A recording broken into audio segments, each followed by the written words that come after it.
Adrenaline, rivalries, and many tragedies are part of the high seas adventures which Deadliest Catch has brought to our TV screens for over a decade, and are the reasons the show is still avidly watched by audiences all over the world.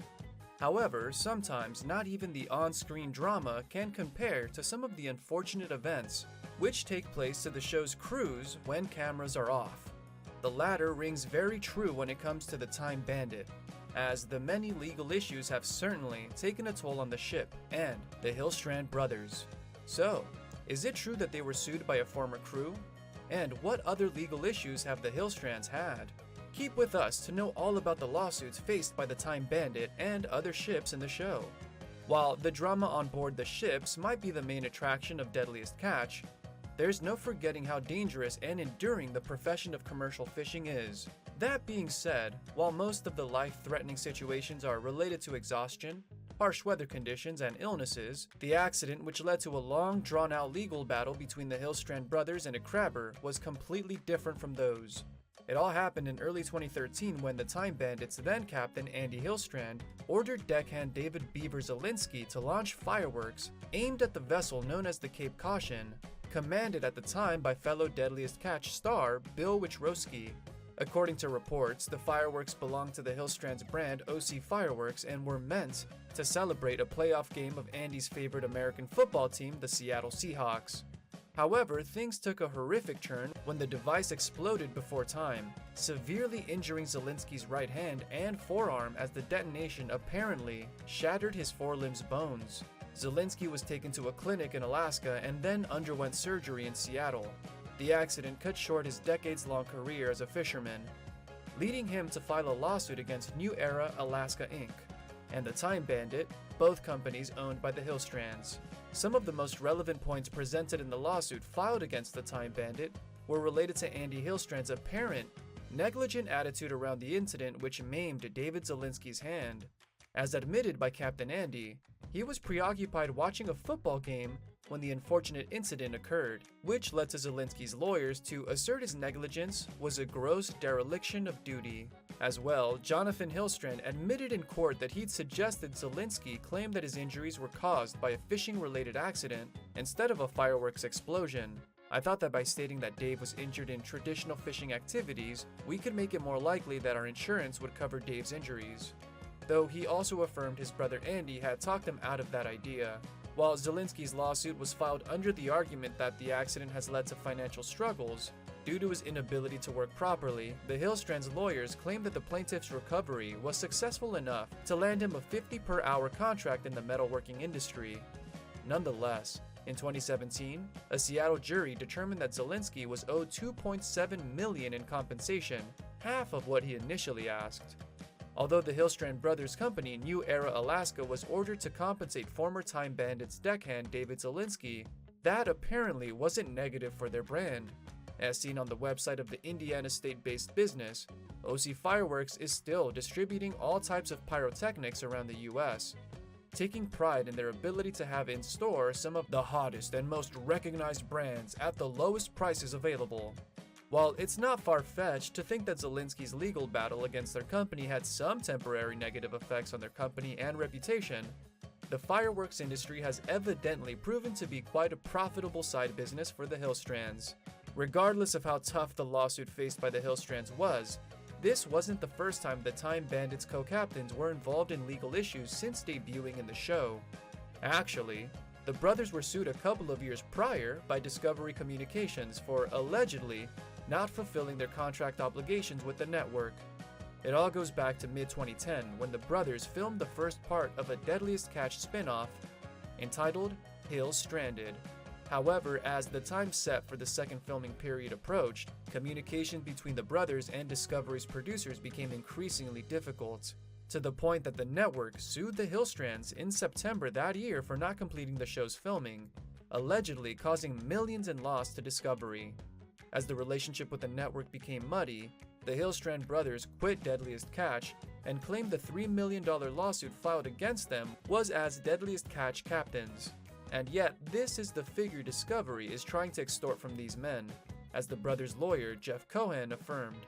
Although fellow captain Sig Hansen also resigned from the show in solidarity with the Time Bandits captains, the three skippers eventually rejoined the show after the case was settled out of court in October that year, on undisclosed terms. Following the settlement between Discovery and the Hillstrand brothers, things looked brighter for both sides. According to Variety, the brothers were more than happy to return to the show and finish filming of their spin-off after the lawsuit was settled. Everyone worked really hard on putting together Hill Stranded, and we're looking forward to wrapping that up. It's something new that we hope people will enjoy, they affirmed in an interview with the magazine.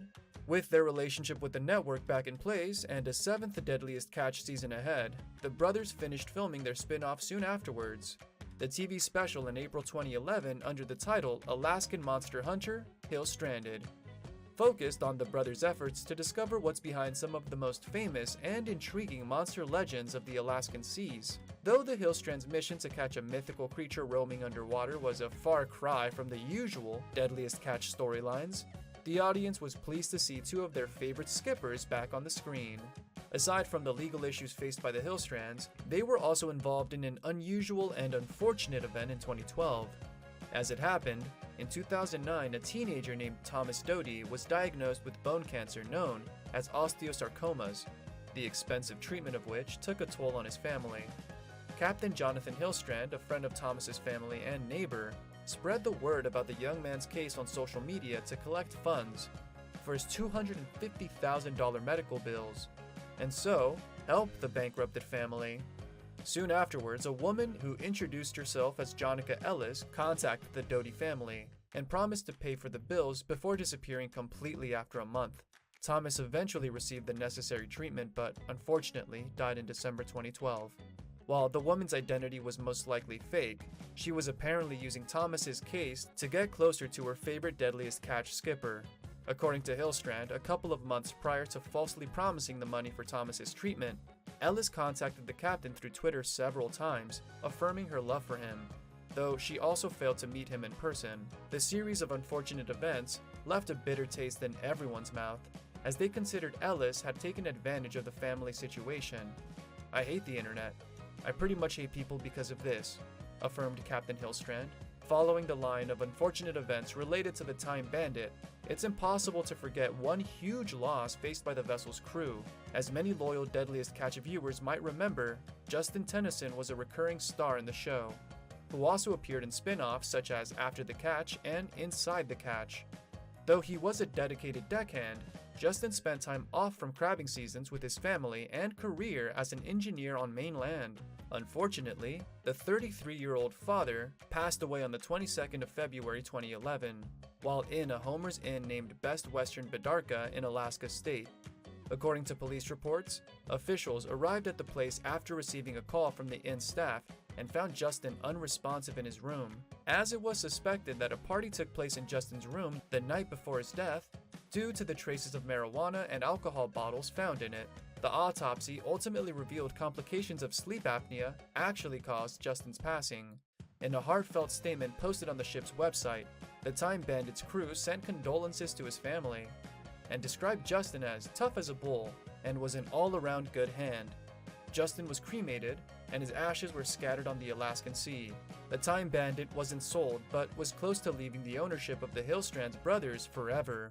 As loyal Deadliest Catch fans remember, one of the biggest surprises brought up in the show's 13th season finale was the then upcoming retirement of Captain Jonathan Hillstrand.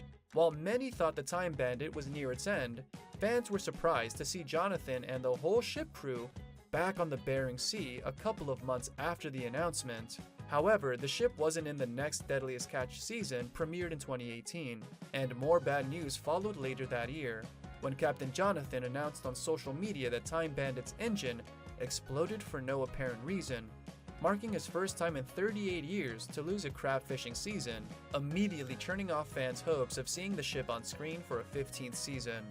Although the Time Bandit was in the midst of repairs in October that year, a couple of months later, TMZ reported that the ship was up for sale online for $2,888,888. The price was apparently lowered a couple of times before the vessel was taken off the site for good, but updated information about the boat was scarce at the time.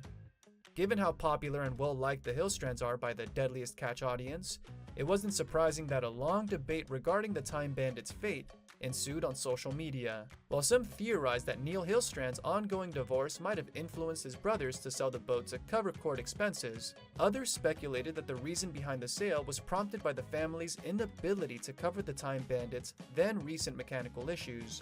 Nonetheless, the 16th season of Deadliest Catch widely surprised the audience with the return of Jonathan Hillstrand, who was co-captaining the saga along with fan favorite Jake Anderson.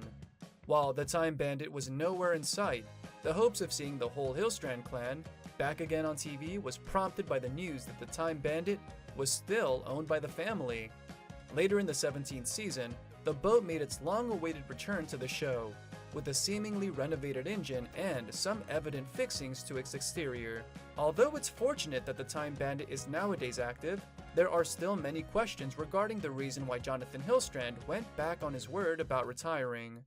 The explanation is directly related to one good friend of the Hillstrands. According to an interview with Northwestern's Captain Sig Hansen, he was the one to convince Jonathan to give fishing another chance when things were looking grim in the industry. Apparently, Jonathan's reticence in continuing in the crabbing business was prompted by the increasing difficulties in the industry, which were especially evident during the coronavirus spread in 2020. In the end, Captain Hansen developed fishing strategies with other captains, and kept Jonathan in the game at the same time. We were in the dark, and then we had to rely on each other, you know?